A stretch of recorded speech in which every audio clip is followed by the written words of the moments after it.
السلام عليكم ورحمة الله وبركاته. الحمد لله نحمده ونستعينه ونستغفره ونؤمن به ونتوكل عليه ونعوذ بالله من شرور أنفسنا ومن سيئات أعمالنا. من يهده الله فلا مضل له ومن يضلله فلا هادي له، ونشهد أن لا إله إلا الله وحده لا شريك له، ونشهد أن سيدنا ونبينا ومولانا محمدا عبده ورسوله.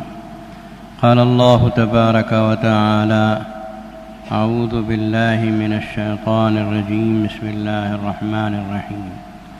وعاشروهن بالمعروف فإن كرهتموهن فعسى أن تكرهوا شيئا ويجعل الله فيه خيرا كثيرا. صدق الله مولانا العظيم. وقال النبي صلى الله تعالى عليه وسلم: استوصوا بالنساء خيرا، او كما قال علیہ الصلاۃ والسلام. محترم حاضرین، اسلام 5 چیزوں کے اوپر قائم ہے، اور 5 چیزیں ایسی ہیں کہ جب تک مسلمان ان چیزوں میں کامل و مکمل نہیں ہو جاتا، اس وقت تک مسلمان کو صحیح مسلمان نہیں کہہ سکتے. اس سے پہلے بھی میں نے عرض کیا ہے، اس میں سب سے پہلی چیز عقائد ہے. اللہ اور اللہ کے رسول کے بارے میں، حضرات صحابہ کرام رضوان اللہ تعالی علیہم اجمعین کے بارے میں، قرآن، اللہ کے رسولوں اور نبیوں اور کتابوں کے بارے میں جو صحیح عقیدہ ہونا چاہیے اچھی طرح معلوم کر کے اپنے عقیدے کو صحیح کرو. دوسری چیز عبادات ہیں. عبادات خود رسول اللہ صلی اللہ علیہ وسلم نے جس عبادت کو کرنے کا حکم دیا اس کو کرنے کا طریقہ بھی سکھایا. حتیٰ کہ حج جو مالداروں پہ حج ہے، غریبوں پہ فرض نہیں ہے، اس کے بارے میں تک فرمایا کہ خذوا عنی مناسککم، حج کرنے کا طریقہ مجھ سے سیکھو، میں سکھا رہا ہوں، اور جو آپ نے سکھایا اسی کے اوپر عمل کرنا ضروری ہے. عبادات کے بعد معاشرت ہے، پھر معاملات ہے، پھر اخلاق ہے. ان 5 چیزوں میں جو معاشرہ ہمارا اپنا اچھا ہونا چاہیے، یہ بے حد ضروری ہے. آج عبادت کرنے والے تو مل ہی جائیں گے، نمازیں لمبی لمبی پڑھنے والے ملیں گے، جھبے لمبے، داڑھی لمبی، تسبیح کے دانے ڈھکیلنے والے، ایسی جزوی عبادتیں کرنے والے تو بہت مل جائیں گے، لیکن ہمارے گھروں کا معاشرہ درست نہیں ہے. میاں بیوی میں تعلقات درست نہیں ہیں. گھروں کے اندر شوہر بیوی کے ساتھ کس طرح سے پیش آئے، یا بیوی شوہر کے ساتھ کس طرح سے پیش آئیں، یہ بہت ہی بنیادی چیز ہے. جب تک میاں بیوی کا تعلق درست نہیں ہوگا، آپس میں اخلاق و کردار درست نہیں ہوں گے، ایک دوسرے کے ساتھ سلوک اچھا نہیں ہوگا، پورا خاندان کا نظام بگڑ جائے گا. اولاد درست نہیں ہوگی، ماں باپ کے ساتھ تعلقات اچھے نہیں ہوں گے. بظاہر اچھے کھا رہے ہیں، پی رہے ہیں، بظاہر دولت کما رہے ہوں گے، لیکن اندر خاندانی معاشرہ کھوکھلا ہو چکا ہوگا. اور آج بالکل اسی طرح سے مسلمانوں کا معاشرہ ہو چکا ہے. یہی وجہ ہے کہ ہمارے ہاں جب شادیاں ہوتی ہیں تو میں کوشش اس بات کی کرتا رہتا ہوں کہ معاشرے کے سلسلے میں آپ حضرات کو متوجہ کروں. یہ صرف آپ کے لیے نہیں، میں اپنے لیے بھی کرتا ہوں. معاشرہ درست ہونا بے حد ضروری ہے. نبی کریم صلی اللہ تعالی علیہ وسلم نے معاشرے کے سلسلے میں اپنا معاشرہ درست ہو، بیوی بچوں کے ساتھ تعلقات کیسے ہونا چاہیے، یہ اللہ کے نبی صلی اللہ علیہ وسلم نے خود کر کے بتایا ہے۔ آپ علیہ الصلاۃ والسلام جس بات کا حکم دیتے ہیں اس پہ عمل کر کے بھی بتاتے ہیں۔ ایک بات یاد رکھیے، اسلام میں رہبانیت نہیں ہے کہ کوئی آدمی مجھے شادی نہیں چاہیے، بیوی بچے نہیں چاہیے، میں علیحدہ تجرد کی زندگی، تنہائی کی زندگی گزارنا چاہتا ہوں، اس طرح میں اللہ کی عبادت کر کے اللہ کے پاس جانا چاہتا ہوں، تو وہ ناکام آدمی ہے، وہ مسلمان صحیح نہیں ہے۔ جیسا کہ ایک صحابی نے اللہ کے نبی صلی اللہ علیہ وسلم سے پوچھا، یا رسول اللہ، میں اپنی مردانگی کو ختم کرا لوں اور اس طرح میں اللہ کی عبادت کے لیے خالص ہو سکتا ہوں؟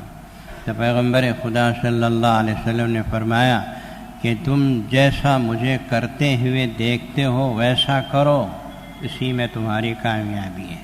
میں شادی بھی کر رہا ہوں، میرے اولاد بھی ہیں، میں اپنی بیویوں کے ساتھ کیسا سلوک کرتا ہوں، اپنے بچوں کے ساتھ میرا معاملہ کیسا ہے، جب تک تم اس طرح سے نہیں کرو گے اس وقت تک اسلام کی روح تک نہیں پہنچ سکتے، تم اچھے اور سچے مسلمان نہیں بن سکتے۔ اور آپ نے ارشاد فرمایا، النکاح من سنتی، نکاح کرنا میری سنت ہے، تمام انبیاء کی سنت ہے۔ فمن رغب عن سنتی فلیس منی، جو میری سنت سے نفرت کرے، روگردانی کرے، پھر اس کے بعد اگر وہ امت محمدیہ میں شامل ہونے کی بات کرے تو وہ غلط ہے، وہ میری امت میں شامل نہیں ہو سکتا۔ بیوی کرو، بیویاں کرو۔ اللہ تعالیٰ نے فرمایا، فَانكِحُوا مَا طَابَ لَكُم مِّنَ النِّسَاءِ، عورتوں میں جو تمہیں پسند ہے ان سے نکاح کر لو۔ ایک بیوی شادی کرو، اپنی جائز ضرورتوں کو اس سے پوری کرو۔ دوسری اگر پسند آتی ہے تو زنا مت کرو، شادی کرو۔ زنا سے معاشرہ بگڑتا ہے، بربادی آتی ہے۔ ایک زنا کی وجہ سے سارے ماحول پر نحوست چھا جاتی ہے، 7 پشتوں تک اس کی نحوست پہنچتی ہے۔ تمہارے اوپر نحوست، تمہاری اولاد پر نحوست، اولاد کی اولاد کے لیے نحوست، 7 پشتوں تک زنا کی نحوست پہنچتی ہے۔ ایک بیوی بس نہیں تو دوسری پسند آئی تو دوسری سے کرو، تیسری سے کرو۔ فَانكِحُوا مَا طَابَ لَكُم مِّنَ النِّسَاءِ مَثْنَىٰ، 2 وَثُلَاثَ، 3 وَرُبَاعَ، 4 بیویاں رکھنے کی اسلام نے جو اجازت دی وہ اسی وجہ سے دی ہے کہ زنا بند ہو، نکاح کو رواج دیا جائے۔ معاشرے میں زنا کی اجازت نہیں ہے، اس سے بربادیاں آتی ہیں، نحوستیں آتی ہیں، آسمان سے اللہ پاک کا رزق رک جاتا ہے۔ نکاح کرو، اولاد کرو، ان کے ساتھ معاشرہ اچھا سجاؤ، اللہ کی رحمتیں اترتی ہیں۔ یہ نہیں ہے کہ ایک شادی کر لی اور اس سے 2 بچے ہو گئے تو کسی دوسری عورت سے آنکھ لڑا لی، پھر وہاں جا کے زنا شروع کر دیا، یہاں سے تمہاری گویا بربادی کے دن شروع ہو گئے، گننا شروع کر دو تمہاری بربادی۔ تو میرے بھائیوں، اسلام میں رہبانیت نہیں ہے کہ ایک آدمی پوری طرح معاشرے سے الگ ہو کر رہ جائے۔ کمال مسلمان کا یہ ہے، کامل مومن وہ ہے کہ جو شادی بھی کرتا ہے، اولاد بھی ہوتی ہے، ان کے ساتھ اچھا سلوک بھی برتتا ہو۔ حضور پاک صلی اللہ تعالیٰ علیہ وسلم نے یہ سب کر کے بتایا۔ آپ اگر رسول اللہ صلی اللہ علیہ وسلم کی خانگی زندگی کا مطالعہ کریں تو آپ کو پتہ چلے گا۔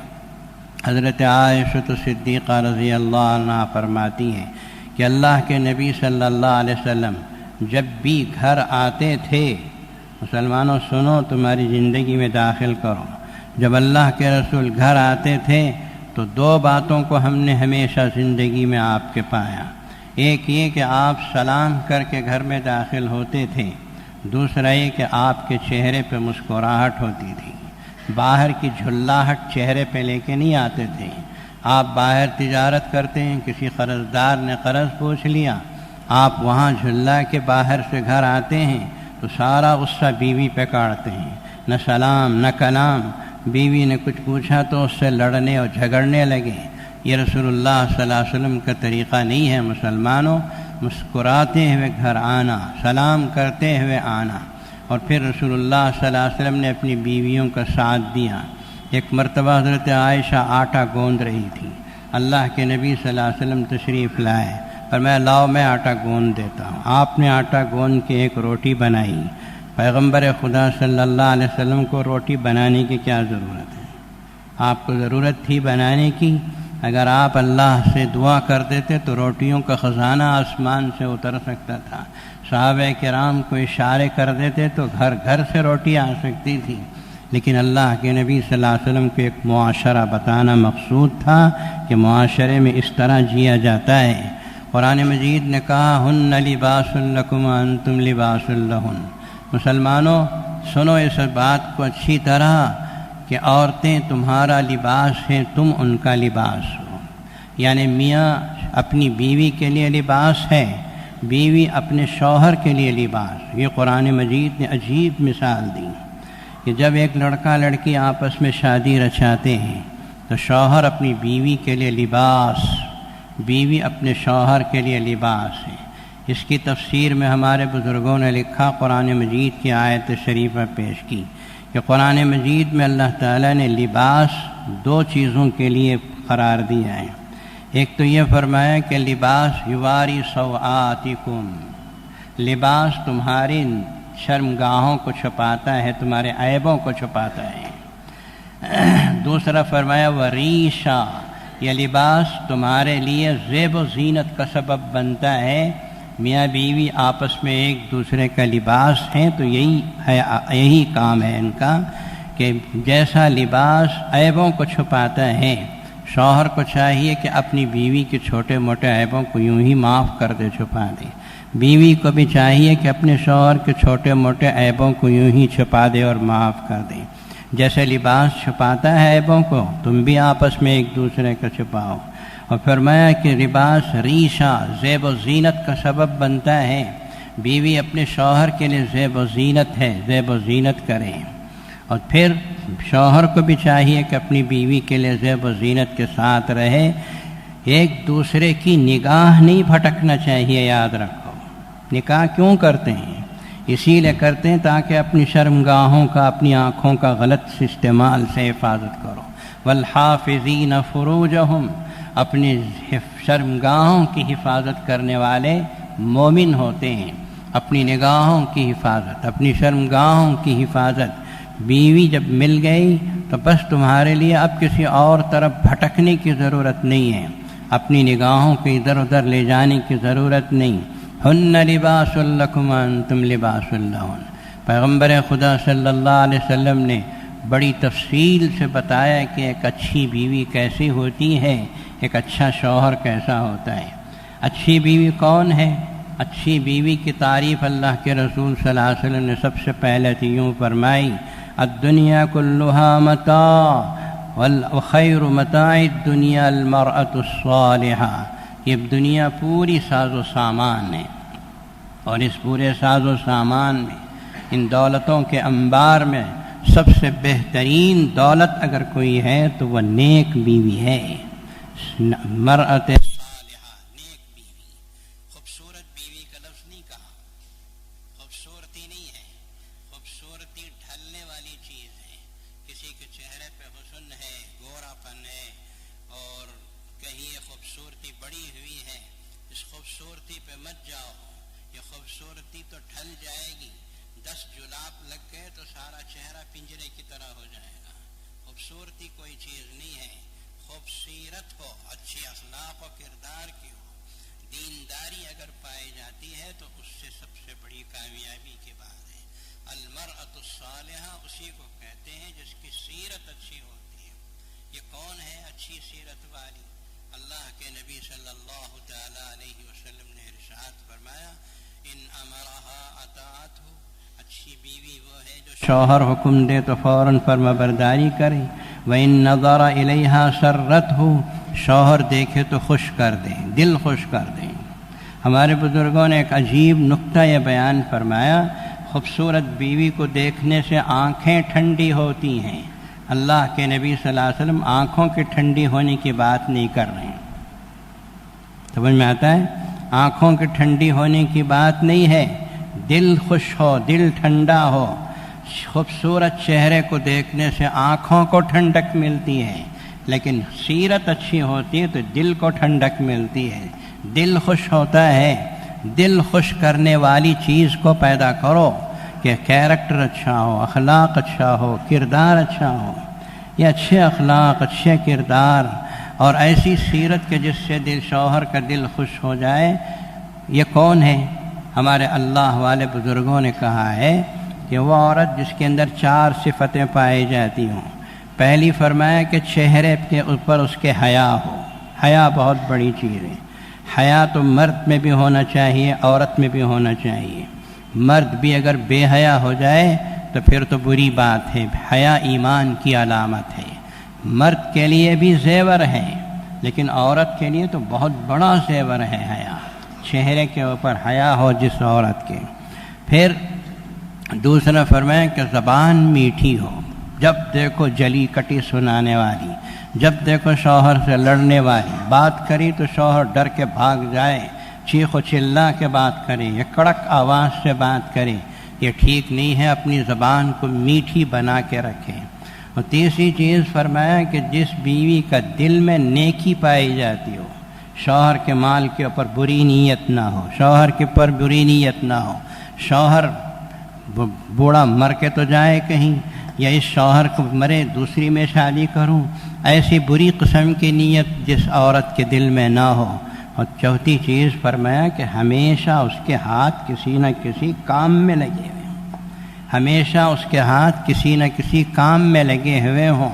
یہ عورت بہت اچھی عورت ہے، اس کے اندر نیکی پائی جاتی ہے۔ اسے یاد رکھے، اپنی بچیوں کو سناؤ کہ یہ 4 چیزیں پائی جائیں تو وہ دیندار لڑکی ہے۔ تو فرمایا کہ وہ اسے شوہر دیکھے تو خوش کر دے۔ پھر فرمایا رسول اللہ صلی اللہ علیہ وسلم نے وَإِنْ غَابَ عَنْهَا نَشَأَتْهُ بِنَفْسِهَا وَمَالِهِ، شوہر اگر کہیں اپنے کام کاج سے تجارت وغیرہ کے لیے باہر جائے تو شوہر کے مال اور اپنی جان میں شوہر کی خیر خواہی کا خیال رکھے کہ اب کے مال کی بھی حفاظت کرے کہ کوئی اس کسی کو اٹھا کے نہ دے شوہر کی مرضی کے اور اجازت کے بغیر، اور خود اپنی بھی حفاظت کرے کہ اس سر سے پیر تک وہ شوہر کی مملوکہ ہے، شوہر کی ملک میں ہے۔ اپنی حفاظت کرے، کسی غیر کی نظر اس کے اوپر پڑنے نہ دے، یہ حفاظت ہے۔ اپنی آپ کی بھی حفاظت کرے۔ فرمایا رسول اللہ صلی اللہ علیہ وسلم نے یہ صفتیں جس عورت کے اندر ہوں گی وہ المرأۃ الصالحہ ہے۔ اور ایسی عورت کے بارے میں رسول اللہ صلی اللہ علیہ وسلم نے ارشاد فرمایا ایما امرأۃ ماتت وزوجها عنها راض دخلت الجنہ، جس عورت کا انتقال ہو گیا اور اس کا شوہر اس سے خوش ہے تو وہ عورت ضرور جنت کے اندر داخل ہوگی۔ یہ خوبیاں اللہ کے نبی صلی اللہ علیہ وسلم نے بیان فرمائیں۔ اور پھر اللہ تعالیٰ نے خصوصی طور پر سفارش کی ہے، اللہ نے بہت خاص طور پر سفارش کی ہے۔ مردوں کو اللہ تعالیٰ نے فرمایا ہے وَعَاشِرُوهُنَّ بِالْمَعْرُوفِ، تم اپنی بیویوں کے ساتھ اچھے طریقے کا سلوک کرو، اچھے طریقے سے پیش آؤ، ان کے ساتھ نرمی سے پیش آؤ۔ فَإِن كَرِهْتُمُوهُنَّ، اگر تم کو اس کی کوئی بات بری لگتی ہے تو فَإِن كَرِهْتُمُوهُنَّ فَعَسَىٰ أَن تَكْرَهُوا شَيْئًا، ہو سکتا ہے کہ تم ایک چیز کو اس کی ناپسند کرو، وَيَجْعَلَ اللَّهُ فِيهِ خَيْرًا كَثِيرًا، اور اللہ تعالیٰ اس کے اندر بہت خیر کثیر پیدا کر دے۔ ایک چیز آپ ناپسند کر کے اس کو طلاق دینے کی سوچ رہے ہیں تو اس کے پیچھے 100 اچھائیوں کو دیکھو، بھئی اب برائی ہی ہوگی کیا؟ کوئی بھی انسان ہے تو ایک برائی ہے تو اس کے پیچھے 10 اچھائیاں بھی تو ہوتی ہیں۔ کیوں برے چیزوں کو چننے کی عادت پیدا کرتے ہو؟ دسترخوان بچھا ہوا ہے، 10 چیزیں اس کے اوپر رکھی ہوئی ہیں، صرف ایک چیز کو اٹھا کے اس میں نمک زیادہ ہے لڑنا شروع کر دیا۔ 9 چیزیں اچھی پکی ہیں اسے دیکھو، وہ ایک چیز جس میں نمک زیادہ ہے اسے دیکھ کے کیوں پریشان ہوتے ہو؟ کیوں اس طرح جھگڑا مول لینے کی کوشش کرتے ہو؟ وَعَاشِرُوهُنَّ بِالْمَعْرُوفِ، اچھائیوں کو دیکھ کر اچھا سلوک کرو، اچھا معاملہ کرو۔ اس کو نبی پاک صلی اللہ علیہ وسلم نے بہت ہی عجیب الفاظ سے بیان فرمایا، یوں فرمایا کہ استوصوا بالنساء خیرا، عورتوں کے سلسلے میں مجھ سے اچھی نصیحت حاصل کرو، اچھی وصیت حاصل کرو۔ اللہ کے نبی صلی اللہ علیہ وسلم نے بھی سفارش کی کہ عورتوں کے ساتھ سلوک اچھا کرو، نرمی سے پیش آؤ، اخلاق سے پیش آؤ۔ اکمل المؤمنین ایمانا احسنهم خلقا، مومنوں میں سب سے اچھا اور کامل الایمان مومن وہ ہے جس کا اخلاق اچھا ہوتا ہے، بیوی کو عزت سے بات کرتا ہے، بیوی کو اخلاق سے بات کرتا ہے، کردار سے بات کرتا ہے۔ اور پھر عورت آپ کی ایک خاص چیز چاہتی ہے، 3 چیزیں ایسی ہیں جو عورت چاہتی ہیں، اسے نوٹ کر کے رکھیں۔ سب سے پہلی چیز عورت جو چاہتی ہے وہ ہے تحفظ۔ ایک ماں باپ اپنے کلیجے کے ٹکڑے کو 18-19 سال تک پالتے ہیں، پوستے ہیں، سینے سے لگا کے پالتے ہیں، اس کی مسکراہٹوں کو لاکھوں روپے میں خریدتے ہیں، اس کی خوشی کو اپنی خوشی سمجھتے ہیں، اور پھر اٹھا کے تمہارے پاس تمہارے خدا اور رسول کے بول پر تمہیں حوالے کر دیتے ہیں۔ ماں باپ سے الگ ہو کر، اپنے بھائی بہنوں سے الگ ہو کر، سب کچھ چھوڑ کر، اپنے گھر بار چھوڑ کر کسی انجانے مرد کے پاس بھیج دیتے ہیں، صرف اللہ اللہ کے رسول کے نام پر۔ اب جو مرد اسے اللہ اللہ کے رسول کا نام لے کر گھر لا رہا ہے، وہ اس بات کا خیال رکھے کہ سب سے پہلی چیز جو عورت چاہتی ہے وہ تحفظ ہے، عورت کی حفاظت۔ عورت کی حفاظت کرو۔ عورت کے لیے حق ہے یہ کہ وہ اپنے لیے الگ سے کمرہ چاہے، الگ سے اپنے لیے اپنا گھر مانگ سکتی ہے۔ مجھے اگر رکھنا ہے تو الگ گھر میں رکھو، الگ گھر رکھنے کی طاقت نہیں ہے تو اپنے گھر کے اندر کوئی کمرہ رکھو، اس کے لیے اس کے آرام کا وقت ہو، اس کے راحت کا وقت ہو، وہ اپنی چیزیں حفاظت سے رکھ سکے، کوئی اس کے خاص کاموں میں دخل نہ دیں۔ تحفظ بہت بڑی چیز ہے۔ اب شوہر تو اپنی شوہر شادی کر کے گھر لے کے چلا گیا، ماں کے حوالے کر دیا، ساس کے حوالے کر دیا، ساس اسے پیس رہی ہے، دن رات پیس رہی ہے، صبح سے لے کے شام تک اس سے کام کرا رہی ہے۔ یہ تحفظ ہوا؟ یا اس کے لیے اس کا حق ادا کرنا ہوا؟ یہ تحفظ نہیں ہے۔ خود اسی طرح ایک تو ساس کے ذریعے سے اس کو پریشان کیا جاتا ہے، دوسری طرف مرد ہے، شوہر ہے، اپنی بیوی کو بات بات پہ یوں کہتا ہے کہ میں تجھے طلاق دے دوں گا، میں طلاق دے دوں گا۔ یہ طلاق کی دھمکی دیتے رہنا، اس سے تحفظ خراب ہو جاتا ہے۔ عورت یہ سوچتی ہے، یہ شاد الہن یہ سوچتی ہے کہ میں اس گھر میں محفوظ نہیں ہوں، پتہ نہیں کب میرا شوہر یا میری ساس مجھے طلاق کی دھمکی دے کے باہر نکال دیں۔ یہ تحفظ کے خلاف ہے کہ اب شوہر اپنی بیوی کو بار بار طلاق کی دھمکی دے، یہ طلاق دینے کی کوشش کرے۔ ارے پاگل، نکاح زندگی میں نبھانے کے لیے کر کے لایا ہے یا بات بات پہ طلاق دے کر بھگانے کی بات کرنے کے لیے آیا؟ یا جس طرح بعض شوہر اپنی بیوی کو دھمکی دیتے ہیں کہ میں دوسری شادی کر لوں گا، اس سے تحفظ ختم ہو جاتا ہے۔ وہ پریشان ہوتی ہے کہ میرا اس گھر کے اندر کوئی مستقبل نہیں ہے، کوئی میرا فیوچر نہیں ہے، پتہ نہیں میرا شوہر کب میرے سینے پہ سوکن لا کے رکھ دے۔ یہ تحفظ کے خلاف ہے۔ تحفظ دو اپنی بیویوں کو، اپنی عورتوں کو تحفظ دو۔ وہ یہ سوچے کہ میں اس گھر میں محفوظ ہوں، دیور کی طرف سے دست درازی نہیں ہوگی یا جیٹھ کی طرف سے دست درازی نہیں ہوگی۔ اگر اپنی بیوی کو آپ نے تحفظ نہیں دیا تو پھر آپ کو بھی اللہ اپنا تحفظ نہیں دیں گے۔ پتہ نہیں روڈ میں کب جا کے تیری موٹر بائیک ٹکرا کے تو ختم ہو جائے گا۔ کون حفاظت کرنے والا؟ اللہ حفاظت کرنے والا۔ تم اپنی بیوی کی حفاظت کرو، اللہ تمہاری حفاظت کرے گا۔ تم اپنی بیوی کو دن رات پریشان کرتے رہو تو کیا اللہ تعالیٰ تمہیں جنت میں بھیجیں گے؟ اللہ تمہاری حفاظت کریں گے۔ سب سے پہلی چیز اپنی بیوی کو تحفظ دینا ہے، اور دوسری چیز ہمارے بزرگوں نے لکھا توجہ۔ اپنی بیوی کو کبھی کبھی وقت دو، جیسے اللہ کے رسول صلی اللہ علیہ وسلم نے رات کے 3 حصوں میں سے ایک حصہ اپنی بیویوں کو دے رکھا تھا۔ کہاں اللہ کے نبی ہمیشہ اللہ سے بات کرنے والے، جن پہ وحی اللہ کی ہمیشہ اترتی تھی دن رات، اللہ کے رسول نے اپنی بیویوں کو وقت دے رکھا تھا۔ عصر کی نماز کے بعد ساری بیویوں سے ملنے کے لیے جاتے تھے، رات میں عبادت بھی ہوتی تھی، آرام بھی ہوتا تھا، ایک وقت اپنی بیویوں کو دے کے رکھا تھا۔ بیوی چاہتی ہے کہ میرا شوہر میری طرف متوجہ ہو، مجھے دیکھے، مجھے کبھی بات کرے، تیری کیا ضرورت ہے، تیرے کیا حاجت ہے، تیرے کیا کون سی چیز تجھے ضرورت ہے، کبھی مسکرا کے بات کرے، کبھی توجہ سے بات کرے، طبیعت تمہاری کیسی ہے، توجہ دو، اپنے وقت دو اپنی بیویوں کو۔ صبح ہی اٹھ کے دکان کو چلا گیا یا کہیں اور چلا گیا، رات کے 11-12 بجے دوستوں سے فراغت ملی یا ساس سے فراغت ملی تو آ گیا۔ تف ہے ایسے لوگوں پر جو شادی کر لیتے ہیں اور اپنی بیویوں کو 4 دیواری کے حوالے کر دیتے ہیں۔ علماء کرام نے لکھا کہ عورت کا سب سے بڑا حق ہے اسے توجہ دینا، اسے وقت دینا۔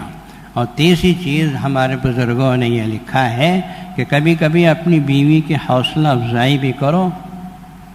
چٹنی میں نمک نہیں ہے تو لڑائی شروع ہو گئی، چائے میں شکر کم ہے تو لڑائی شروع ہو گئی، چائے تھوڑی سی ٹھنڈی ہے تو جھگڑا شروع ہو گیا۔ کیا ایک ہی چیزیں ملی ہیں؟ اچھائیاں کچھ بھی نظر نہیں آئیں؟ حوصلہ افزائی کیجیے کہ کبھی کہ آپ کی بیوی نے اچھا سالن پکا دیا تو تعریف کرو، آپ کا پکایا ہوا سالن تو بہت اچھا ہے، بہت اچھا سالن آپ نے پکایا ہے، یہ چٹنیاں آپ نے بنائی ہے تو بہت عمدہ بنائی ہے، کبھی تو تعریف کرو اس کی۔ صرف کیڑے چنتے رہنے سے گھر آباد نہیں ہوتے، کیڑے چنتے رہنے سے گھر آباد نہیں ہوتے۔ ہمارے بزرگوں نے بڑی عجیب بات لکھی ہے کہ یہ جو بلڈنگ بنتی ہے اینٹوں کے جڑنے سے بنتی ہے، ایک اینٹ دوسرے اینٹ سے جماتے چلے جاؤ تو دیوار بنتی ہے، گھر بنتی ہے، لیکن اینٹوں کے جڑنے سے گھر بنتا ہے۔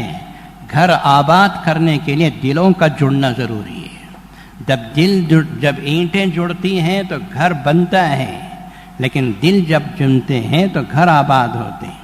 آج گھر آباد نہیں ہے، گھر آباد نہیں۔ جہاں سے دیکھو شوہر نے کہہ دیا 3 طلاق دے دیا، ادھر سے دیکھو تو اس نے 10 طلاق دے دی۔ بھئی کیوں دیا طلاق؟ کیوں دیا؟ کہا مجھے غصہ آ گیا تھا۔ کیوں غصہ آ گیا؟ کہتا ہے کہ مجھے غصہ اس لیے وجہ سے آیا تھا، پہلے تو جواب نہیں دیتا ہوں، ہم جب کھودتے ہیں نا پوچھتے ہیں بھئی آپ کو کیا اتنا جلدی غصہ آ گیا جس کی وجہ سے آپ نے طلاق دے؟ کہا حضرت صاحب میں رات کو 11-12:30 بجے آیا اور دروازہ کھٹکھٹایا تو میری بیوی سو گئی تھی، بہت دیر تک مجھے دروازہ مارنے کی ضرورت پیش آئی، پھر میں نے جب دیر سے دروازہ کھولی تو میں نے غصے سے اسے بات کرنی چاہی تو وہ نیند میں جواب نہیں دی، بیچاری وہ بھی تو انسان ہے، سوئی ہوئی تھی۔ جب جواب نہیں دی تو وہیں سے ٹکراؤ شروع ہوا اور رات کے 2 بجے اس نے 3 طلاق پکار دیا۔ یہ رات طلاق دینے کے لیے ہے کیا؟ اللہ نے رات طلاق دینے کے لیے بنائی؟ کیا غصہ ہے یہ جس کی وجہ سے تم نے 3 طلاق دے دی اور آ کے مسجد کی سیڑھیوں پہ بیٹھ کے رو رہے ہیں؟ میرے بھائیوں اس طرح زندگیاں نہیں بنتی، دلوں کو جوڑ کے رکھو، دلوں کے جڑنے سے گھر آباد ہوتے ہیں۔ نکاح گھروں کو آباد رکھنے کے لیے ہوتے ہیں، نکاح آپس میں جھگڑنے کے لیے نہیں ہوتی۔ چھوٹی سی زندگی اللہ پاک نے دی ہے 60-70 سال کی، اس میں اولاد صالح پیدا کرو، میاں بیوی اپنے مل جل کے رہیں، محبت سے رہیں، اولاد کے لیے جئیں، اولاد کو آباد کرنے کی کوشش کریں، پھر کہیں جا کر گھر کے اندر سکون آئے گا، گھر آباد بنے گے۔ اور دنیا سے جاؤ گے تو سکون کے ساتھ جاؤ گے، لڑتے لڑتے جھگڑتے اس طرح زندگی گزار دیں گے تو پھر اللہ تعالیٰ کے پاس کیا منہ لے کر جائیں گے اور رسول اللہ صلی اللہ علیہ وسلم کو کیا منہ بتائیں گے؟ ایک بات اچھی طرح سمجھ لینا چاہیے، یہ مطلب نہیں ہے کہ میاں بیوی میں دولہا دلہن میں کبھی ٹکراؤ نہیں ہوتا، کبھی کبھی تو ہو ہی جاتا ہے نا۔ میں عموماً کہا کرتا ہوں جب 2 گلاس بازو بازو رکھے ہوتے ہیں تو ٹکراتے ہیں، آواز آتی ہے، اس کے بغیر تو کوئی چارہ کار نہیں۔ ایک پلیٹ میں آپ 4 گلاس رکھ کے لے جا رہے ہیں تو جب ہلیں گے تو تھوڑا سا آواز آتی ہے، ٹکراتی ہے، یہ تو ہوگا ضرور۔ جب میاں بیوی مل کے رہتے ہیں تو کبھی نہ کبھی آپس میں تو میں تو ہو ہی جاتی ہے۔ ایسے ہی موقع پہ تحمل کی ضرورت پیش آتی ہے، صبر کرنے کی ضرورت پیش آتی ہے۔ شوہر کو چاہیے کہ تحمل کرے، بیوی کو چاہیے کہ تحمل سے پیش آئے۔ شوہر کو چاہیے کہ ہمیشہ اپنی بیوی کی عزت کریں، احترام کریں۔ یہ اپنے ماں باپ کو چھوڑ کے آئی ہے، یہ اپنا پورا گھر دار چھوڑ کے آئی ہے، میں چھوٹی سی بات پر اس کے اوپر غصہ کروں؟ نہیں، تھوڑا سا تحمل کرو۔ اور عورت کو اللہ کے رسول نے حکم دیا کہ اپنے اندر شکر کے جذبہ پیدا کرو، شکر کا جذبہ پیدا کرو۔ پیغمبر صلی اللہ علیہ وسلم نے فرمایا عورتوں کو چاہیے کہ اپنے شوہر کی شکر گزاری میں زندگی گزاریں۔ کہ دیکھو میں تم کو سب سے زیادہ جہنم میں دیکھا معراج کی شب میں۔ اللہ کے نبی صلی اللہ علیہ وسلم نے جب یہ فرمایا تو عورتوں نے پوچھا کہ یا رسول اللہ ایسا کیوں کہ ہم جہنم میں زیادہ اپنے عورتوں کو دیکھا؟ فرمایا کہ تم تکفرن العشیر، اپنے شوہر کی ناشکری کرتی ہو۔ کیسے ناشکری؟ فرمایا کہ 10 سال تک اگر ایک شوہر اپنی بیوی کے ساتھ اچھا سلوک کرے، 10ویں سال میں اگر ایک چھوٹا سا مار دے، ہلکا سا تماچا مار دے، تو شوہر کی اس چھوٹی سی چیز کو دیکھ کر بیوی کہہ دیتی ہے کہ جب سے اس گھر میں آئی تب سے یہی مصیبت ہے۔ 10 سال کی اچھائیوں پہ پانی پھیر دے۔ یہ ناشکری نہیں ہونی چاہیے۔ ادھر تحمل و برداشت کی طاقت ہو شوہر میں، اور دوسری طرف عورت کے اندر شکر گزاری ہو۔ شکر گزاری سے، تحمل سے، صبر کے ذریعے سے ایک دوسرے کے لیے جنت ہوتی ہے۔ ہمارے بزرگوں میں بڑے بڑے علماء جو گزرے ہیں، ایک جاحظ نام کے ایک بہت بڑے علامہ گزرے ہیں۔ جاحظ جو تھے وہ فن نحو اور صرف، جسے آپ عربی میں، انگریزی میں کہہ سکتے ہیں عربی گرامر، اس کے بہت بڑے امام تھے وہ۔ لیکن اللہ تبارک و تعالیٰ نے صورت جو ہے وہ حبشیوں کی صورت دی، بہت بدصورت، حبشی، کالے کلوٹے، کوئی ان کے چہرے پہ حسن نہیں، لیکن علم ایسا کہ سمندر جیسا علم اللہ نے دیا۔ محدث، حافظ قرآن، ہزاروں لاکھوں حدیثوں کے حافظ، صورت اچھی نہیں۔ اللہ نے ان کی شادی ایسی لڑکی سے کر دی جو حور تھی اس زمانے میں، عرب کی خوبصورت لڑکی شادی ہو کے آئی۔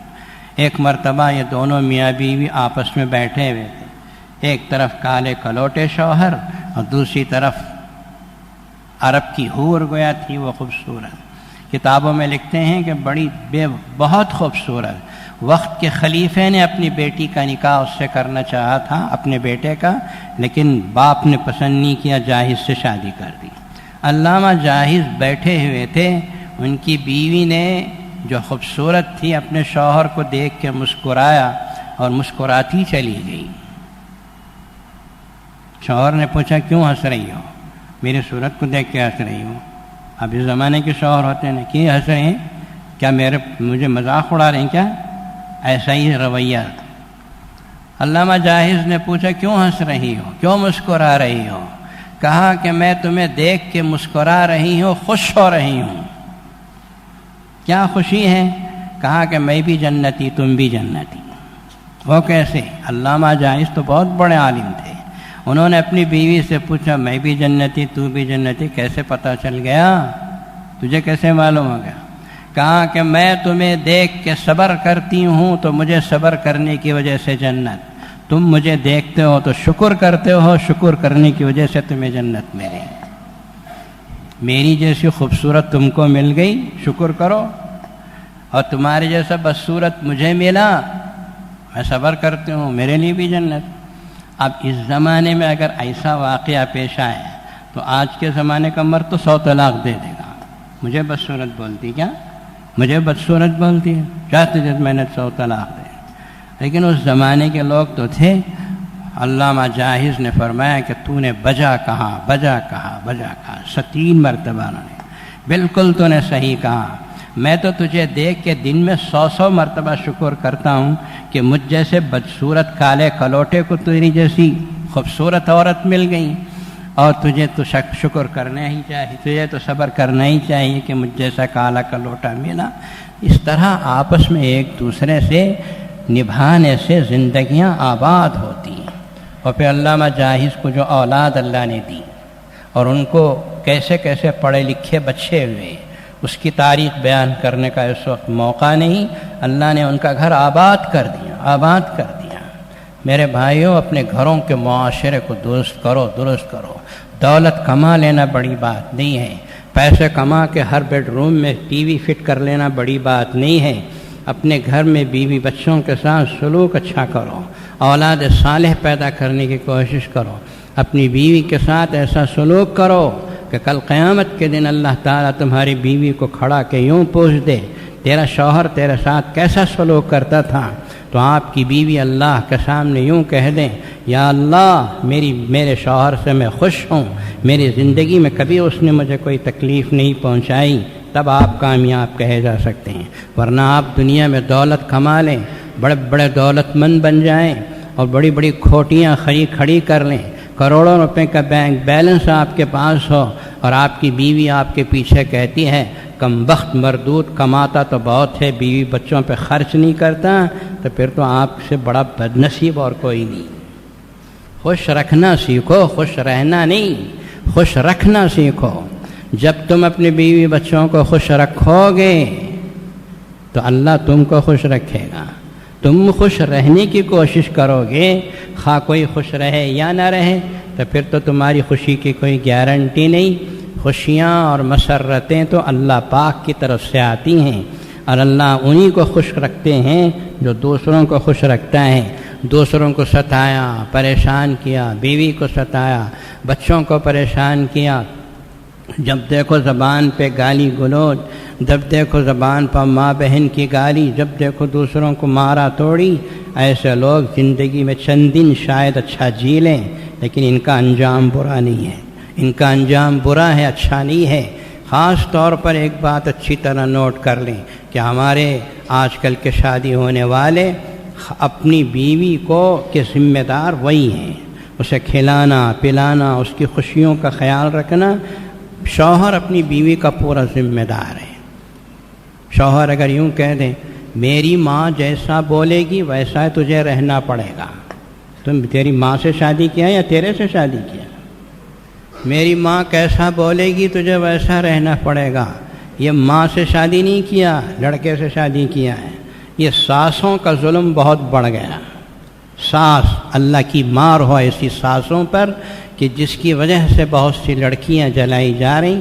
گزشتہ جمعہ سے اس جمعہ تک بھدراوتی میں ایک واقعہ ہوگا، میسور میں ایک واقعہ ہوگا، یہ اخبار میں آیا، اخبار میں نہیں آنے والے پتہ نہیں کتنے ایسے واقعے ہیں کہ ساس نے، سسرے نے اور پھر دیوروں نے، شوہر نے مل کے لڑکیوں کو جلا دیا، جان جوان بچیوں کو جلا دیتے۔ ذرا سوچو تو صحیح، جس بچی کو سینے سے لگا کے پالا پوسا پرورش کیا، راتوں کو جگ کے اس کے لیے پرورش کی، اور اس کی خوشی کے لیے اپنی خوشیوں کو خراب کر دیا، اتنا سب کر کے یہ جوان بچیاں تمہارے ہاتھ میں اٹھا کے دے دیتے ہیں، اور تم لے جا کے اس کے ساتھ جانوروں کا ظلم کرو، پریشان کرو، تو اللہ تعالیٰ تم کو ایسے ہی چھوڑ دیں گے؟ ظلم کا بدلہ اللہ نہیں لیں گے؟ ارے تم کو تو مرنے سے پہلے بھگتنا پڑے گا۔ جو جوان بچیوں کو شادیاں کر کے لے جاتے ہیں، انہیں پریشان کرتے ہیں، آج اللہ کے گھر میں بیٹھ کے میں کہتا ہوں اسے نوٹ کر کے جاؤ، تمہاری بربادی کا سامان ہو چکا ہے، تمہاری بربادی کا سامان لکھا جا چکا ہے، اس لیے کہ اللہ کے رسول نے فرما دیا الظلم ظلمات یوم القیامہ، ظلم جو ہے وہ اندھیریاں بن کر تمہارے سامنے قیامت کے دن آئے گا، اور ظلم ایسی چیز ہے کہ مرنے سے پہلے ہی اس کا بدلہ شروع ہو جاتا ہے۔ اللہ تعالی ہمارے گھروں کے ماحول کو اچھا بنائے، معاشرہ اچھا بنائے، گھروں میں جاؤ تو اچھے بن کے رہو، اپنی بیوی بچوں کے ساتھ نرم بن کے رہو، بیوی کو سلام کرو، مسکرا کے ملو، کبھی اسے شکایت کا موقع نہ دو، ساس کے حوالے مت کرو، بلکہ تم اسے معاملے کو سنبھالو، اپنے گھروں کے اندر اچھے ماحول کو پیدا کرنے کی کوشش کرو، انشاءاللہ العزیز تمہاری ہر چیز میں اللہ تعالیٰ برکت عطا فرمائیں گے۔ اللہ تعالیٰ ہم سب کو نیک توفیق عطا فرمائیں۔ محترم حاضرین، پہلا اعلان تو یہ کہ ہمارے ہاں نرسری کلاسز کے داخلے جاری ہیں، لڑکوں کو اور لڑکیوں کو، جن کے بچے 2.5 سال سے 3 سال 3 مہینے تک پہنچ چکے ہیں، جلدی سے اپنے نام لکھا دیں، اور بعد میں برتھ سرٹیفکیٹ وغیرہ لا کے جب داخلے شروع ہوں تو اس وقت داخلہ کرا دیں۔ سمر کیمپ بھی شروع ہو چکا ہے دینیات کا، اور پھر کمپیوٹر کا سمر کیمپ بھی اپریل کے 10 تاریخ سے پہلے شروع ہو جائے گا، اس میں بھی داخلے کی کوشش کریں۔ اللہ تعالیٰ آپ کو جزائے خیر عطا فرمائے۔